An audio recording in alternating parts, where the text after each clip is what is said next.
All right. So, and these videos are long-winded. So let me just go back over. So I talked about this hive before. This hive has always been a little bit weaker.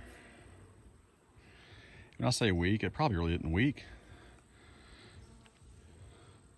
I've not found a queen there, but I see the eggs, and I don't want to, like, I've been down here when it's fixing to rain. This is about an hour or two from my house. So I've seen definite growth in that colony, quite a bit more in this one. And I thought I would put a super on there and hope for the best, but even the second box is not as full as I would hope. I mean, it's probably less than 5 frames, definitely, maybe even 3 to 4 frames. A lot of them have a little bit of comb on them, but no, so I think having the full super on top for a brand new nuke that's less than 3 months old, I think my friend TJ convinced me that right now I'm just getting them to survive, built up enough to survive. The winter is the priority. Probably everybody has told me that. But this one,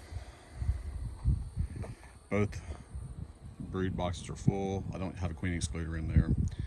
I don't really plan on pulling honey from it this year anyway, so if there's brood in the super, I'm not worried about it. But there's not brood in the super, but there is a lot of comb in there, a lot of nectar being put in there. If you looked at this,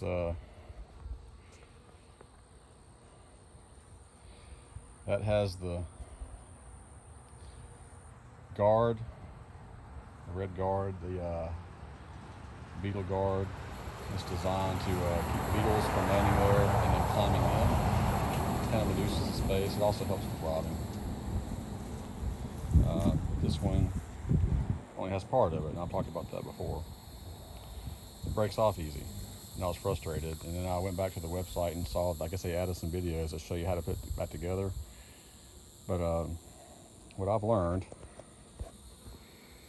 is that you can have a full box of strong brood or queen laying brood, and the beetles get in there somehow one way or the other. And no matter how many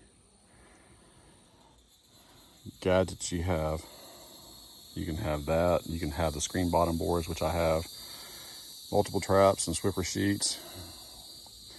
If your colony is not strong, it will not survive a small hive beetle infestation. Now, people will tell you that, well, it's probably varroa mites and the small hive beetles came in. I have not documented proof that my hive was varroa mite free, but I had a strong hive. I mean, it was a good, strong laying queen, I felt.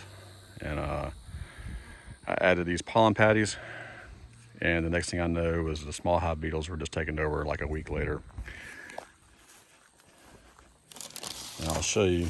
There's a wasp. Now, wasps are horrible creatures. Some of my nightmares include wasps.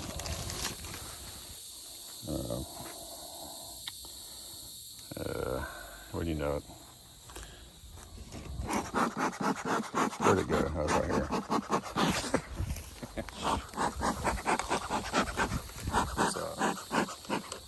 I really hate wasps. All right, sorry for that.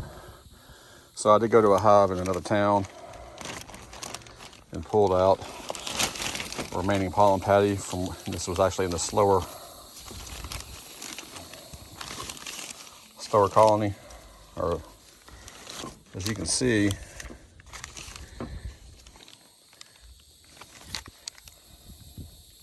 that's a larva, small hive beetle larva.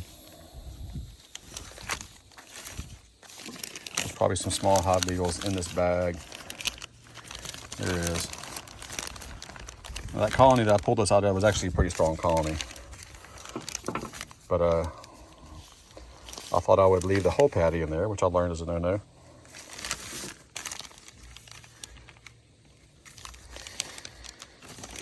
You're supposed to leave what they can eat for a week. And I thought, well, I'm not going to be back for a week or two, so I'm going to leave the whole thing. therefore I lose the colony. But there is a lot of small hive beetle larvae in there. So what am I going to do with this? I'm going to put it in the freezer, and I will use it next season or next year. Now I have to go a mile down the road, look at some more hives, and these things can be tricky. I'll just stick a stick in there, and I'll stick it in here. Kind of have it braced up right there. And one day it was raining.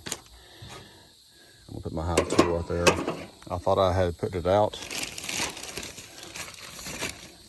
I didn't see any more smoke, and I set it right here. Got out of the country, went to my first red light in the city. As I'm sitting there looking at all the rain, somebody came up and started banging on the side of my truck and told me my truck was on fire. It was that smoker.